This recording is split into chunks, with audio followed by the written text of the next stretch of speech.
Hi hello నమస్తే, welcome back to ఐట్రిప్ media. ఈరోజు మనతో ఉన్నారు amphi certified mutual fund distributor అయిన బోనిగల సలోమన్ గారు. సార్తో మాట్లాడతాం. నమస్కారం సార్. నమస్తే అండి విరాట్ గారు. సార్, ప్రీవియస్ ఎపిసోడ్స్లో మ్యూచువల్ ఫండ్స్ అనేది ముఖ్యంగా పేద అండ్ మధ్య తరగతి వాళ్ళ కోసం చెప్పడం జరిగింది. వాళ్ళకుండే కాన్సెప్ట్స్లో వాళ్ళకున్న ఫైనాన్షియల్ క్యాపబిలిటీ బట్టి ఏం చేయాలనేది. బట్ ఒక 100 కోట్ల ఫండ్ క్రియేట్ చేయాలి, అంత క్యాపబిలిటీ ఉన్న ధనవంతులు మీ దగ్గరికి వస్తే ఆ 100 కోట్లు రీచ్ అవ్వడానికి మీరు ఏం చెప్తారు ప్లాన్ వాళ్ళకి? మంచి క్వశ్చన్ అడిగారండి విరాట్ గారు. ఇప్పుడు చూడండి, ఫినాన్షియల్ లిటరసీ ఉంటే మనం ఏం చేస్తామంటే, మనం లాస్ట్ ఎపిసోడ్లో సేవింగ్స్ వద్దు, ట్రేడింగ్ వద్దని చెప్పాం. సేవింగ్స్ ఎందుకు వద్దన్నాం? కేవలం 6 to 7% ఎఫ్డీలో ఇన్ఫ్లేషన్ వస్తుంది.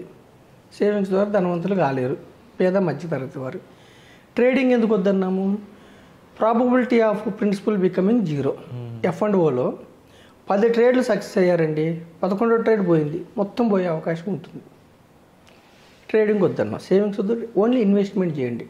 డబ్బును సంపాదించి పెట్టాలి. పేద మధ్యతరగతి వారిని మనం ఏం చెప్పామంటే, రిస్క్ తీసుకొని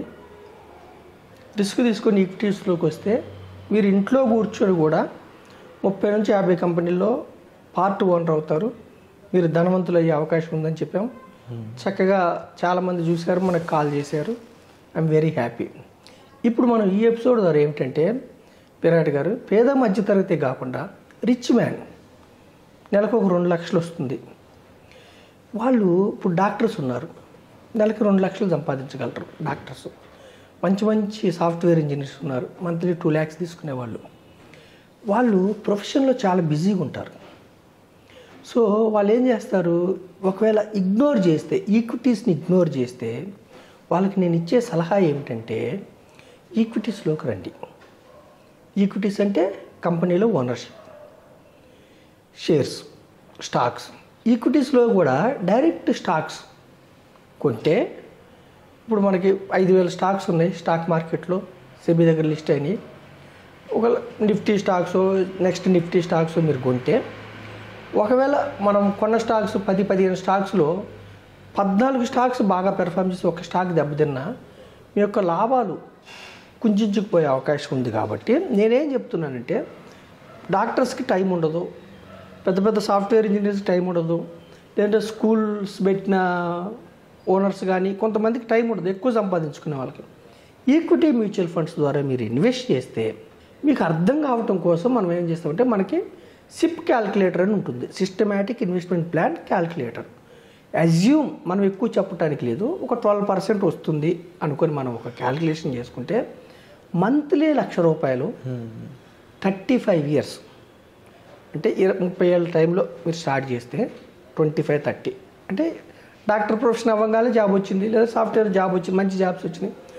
35 years పెట్టుకుంటే నెలకి ₹1,00,000తో 35 సంవత్సరాలు 12% మీరు లెక్కేస్తే సుమారుగా మీకు 60 లక్షలు వస్తుంది, 60 కోట్లు వస్తుంది. 60 కోట్లు నెలకి ₹1,00,000. లేదు 30 years పెట్టుకుంటే మీకు 30 కోట్లు వస్తుంది. అంటే మీరు 100 కోట్లు టార్గెట్ చేయాలంటే ఇంకొక 3-4 years ఎక్కువ పెట్టుకుంటే మీకు 100 కోట్లు. లేదు ఇక 12% కాకుండా ఇంకా ఎక్కువ వచ్చింది అనుకోండి, రిటర్న్ ఎక్కువ వస్తే మీకు తొందరగా 100 కోట్లు వస్తుంది. మనం ఏం చెప్తున్నామంటే, డాక్టర్స్ కానీ బిజీగా ఉండే పెద్ద వ్యక్తులు, HNI కస్టమర్స్కి మీకు టైం ఉండదు, మీకు సర్వీసెస్ ఇవ్వడానికి మ్యూచువల్ ఫండ్ డిస్ట్రిబ్యూటర్స్ కానీ ప్రొఫెషనల్స్ ఉన్నారు, ఫైనాన్షియల్ అడ్వైజర్స్ కానీ ఉన్నారు, మాకు కాల్ చేయండి, మేము గైడ్ చేస్తాం. మీ టార్గెట్ పెద్దవాళ్ళు ఎప్పుడు 2 lakhs వస్తున్నాయి, 5 lakhs వస్తున్నాయి, అన్నీ నేను లావిష్గా జీవిస్తున్నాను అనుకోకుండా 100 కోట్ల సంపద గురించి మీరు డ్రీమ్ అచీవ్ చేసేలాగా మీరు ఒక లక్ష్యం పెట్టుకోండి. 100 కోట్ల వైట్ మనీ ఉంటే ఎలా ఉంటుంది? ఇది వైట్ మనీ. ఇప్పుడు చూడండి, ప్రపంచంలో డబ్బున్న వ్యక్తులు ఎవరైనా సరే రిచెస్ట్ పర్సన్ అని ఎలా లెక్కించి చెప్తారు? ల్యాండ్స్ ఉంటేనో ఇంకొకటి బిల్డింగ్స్ లెక్కేసి కాదు చెప్పేది. ప్రపంచంలో వరల్డ్ రిచెస్ట్ పర్సన్ అయినా, భారతదేశంలో రిచెస్ట్ పర్సన్ అయినా, ఈక్విటీస్ ఎన్ని స్టాక్స్ ఉన్నాయి మీకు, దాని వాల్యూ ఎంత, దాన్ని బట్టి రిచెస్ట్ పర్సన్ని క్యాల్కులేట్ చేస్తారు. ఇదొక ఎవరికైనా మీకు ఎన్ని ఎకరాల ల్యాండ్స్ అని ఉండనివ్వండి విరాట్ గారు, ల్యాండ్స్ని బట్టి లెక్కించరు.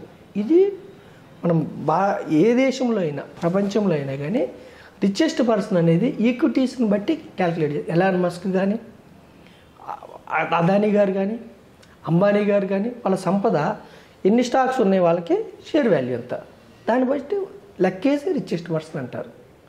సో అలా మీరు ఈక్విటీస్లోకి వచ్చి 100 కోట్లు టార్గెట్ చేయండి. రెండోది నేనేం చెప్తున్నాను హెచ్ఎన్ఐ కస్టమర్స్కి, మిక్కిలి ధనవంతులు నేనేం చెప్తున్నా అంటే విరాట్ గారు, ఇప్పుడు మీరు డాక్టర్స్ ఉన్నారు, ఒక 100 కోట్లకి టార్గెట్ చేయండి. ఒక 30 కోట్లు 40 కోట్లు అయిన తర్వాత మీరు ఎంటర్ప్రెన్యూర్గా మారటానికి ట్రై చేయండి.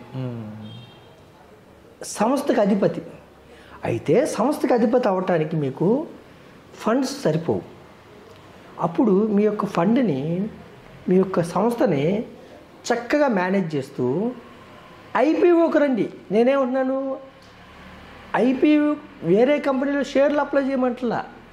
కొంతకాలం మీరు మ్యూచువల్ ఫండ్స్ ద్వారా డబ్బు సమకూర్చుకున్న తర్వాత ఈక్విటీ మ్యూచువల్ ఫండ్ ద్వారా మీరే మీ కంపెనీని సెబీ దగ్గర పర్మిషన్ తీసుకొని ఏ వ్యాపారం చేస్తున్నారు, హాస్పిటల్స్ అయితే హాస్పిటల్ సెబీ దగ్గర పర్మిషన్ తీసుకొని ఐపీఓకి రండి. ఒక సిఏ ద్వారా ఐపీఓకి రావాలంటే ఏమిటి, మీరు చేయవలసిన పని, మీరు ఏ కంపెనీ పెడుతున్నారు, దాన్ని ఎంత ఎక్స్పాండ్ చేసుకోదలుచుకున్నారు, ఎంత గ్రోత్ చేసుకోవాలి, ఎన్ని షేర్స్ మీరు ప్రజలకు ఇవ్వదలుచుకున్నారు, ఎంత వాల్యూ పెట్టదలుచుకున్నారు, ఒక హైర్ బ్యాంక్, ఒక బ్యాంక్ని సంప్రదించి మీరు తర్వాత ఒక సిఏ ద్వారా మీరే ఐపీఓకి వచ్చి, ఐపీఓకి వస్తే నిధులు కుమ్మరించడానికి మ్యూచువల్ ఫండ్ సంస్థలు ఉన్నాయి, డొమెస్టిక్ ఇన్వెస్టర్స్ ఉన్నాయి, ఇన్స్టిట్యూషనల్ ఇన్వెస్టర్స్ ఉన్నాయి. మీరు ఎంటర్ప్రెన్యూర్ అండి. హెచ్ఎన్ఐ కస్టమర్స్ మీరు వచ్చే 2 లక్షలు 5 లక్షలు 10 లక్షలతోనే మీరు ఆగకుండా కొంత డబ్బు సమకూర్చుకున్న తర్వాత మీరే మీ సంస్థను ఐపీఓ ద్వారా లిస్టింగ్ అండి.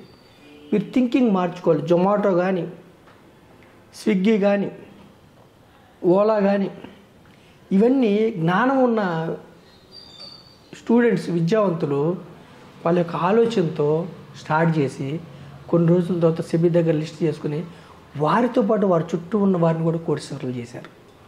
సో నేనేం చెప్తున్నానంటే హెచ్ఎన్ఐ కస్టమర్స్, ఎక్కువ డబ్బు పెట్టే వ్యక్తులు ఫస్ట్ మీరు కొంత సంపద సృష్టించుకోండి. ఈక్విటీ మ్యూచువల్ ఫండ్ ద్వారా సృష్టించిన తర్వాత మీరు ఎంటర్ప్రెన్యూర్ అవ్వడానికి ట్రై చేయండి. సెబీ దగ్గర మీ యొక్క సంస్థలో బ్యాలెన్స్ షీట్ ఇవన్నీ సెబీ దగ్గర పర్మిషన్ తీసుకుని సిఏ ద్వారా ఐపీఓకి అప్లై చేయడానికి వస్తే నిధులు కుమ్మరించడానికి మన దేశంలో చాలామంది రెడీగా ఉన్నారు. ఆర్డినరీ ఇన్వెస్టర్స్ ఉన్నారు, ఇన్స్టిట్యూషన్స్ ఉన్నారు, మ్యూచువల్ ఫండ్స్ ఉన్నాయి, బ్యాంక్స్ ఉన్నాయి. అయితే మీరు చేసే కంపెనీ పర్ఫెక్ట్ గ్రోత్లో మీతో పాటు ఇన్వెస్టర్ని ధనవంతులు చేయడానికి మీరు ప్రయత్నిస్తే, మీరు మీ యొక్క ఆలోచన విధానాన్ని మార్చుకుంటే మీరు ఇక్కడితో ఆగకుండా అద్భుతాలు సృష్టించవచ్చు. Wonderful sir. సో నేనేమంటున్నానంటే విరాట్ గారు, హెచ్ఎన్ఐ కస్టమర్స్ 100 కోట్లు టార్గెట్ చేయండి, ఎంటర్ప్రెన్యూర్ అవటానికి ట్రై చేయండి. సెబీ దగ్గర లిస్టింగ్ చేసుకోకపోతే మీరు ఒక్కలే ధనవంతులు అవుతారు. సెబీ దగ్గర లిస్టింగ్ చేసుకొని మీతో పాటు మీ యొక్క ప్రయాణంలో వేల మందిని, లక్ష మందిని, కోట్ల మందిని ధనవంతులు చేయడానికి చక్కగా ప్రయత్నం చేయమని నేను కోరుకుంటున్నాను. Wonderful information sir. And inspiring story అని కూడా చెప్పాలి. స్విగ్గీ, జొమాటో ఇలాంటి అందరూ కూడా ఇలా ఒక ఇండివిజువల్స్ ఉన్న వాళ్ళు ఒక కంపెనీ స్థాపించి ఆ కంపెనీని ఒక పబ్లిక్ చేసి ఇంతమందికి వాళ్ళ వాటాలో షేరింగ్ ఇవ్వడం కానీ, అది కూడా ప్రాఫిటబుల్గా ఇచ్చిన జొమాటో లాంటి వాళ్ళకి నిజంగా అలాంటి ఎన్నో ఇన్స్పైరింగ్ స్టోరీస్ మీరు ఇప్పుడు చెప్పిన ఎపిసోడ్ ద్వారా పుట్టాలని మనస్ఫూర్తిగా భావిస్తున్నాను. Thank you so much. Thank you అండి విరాట్ గారు.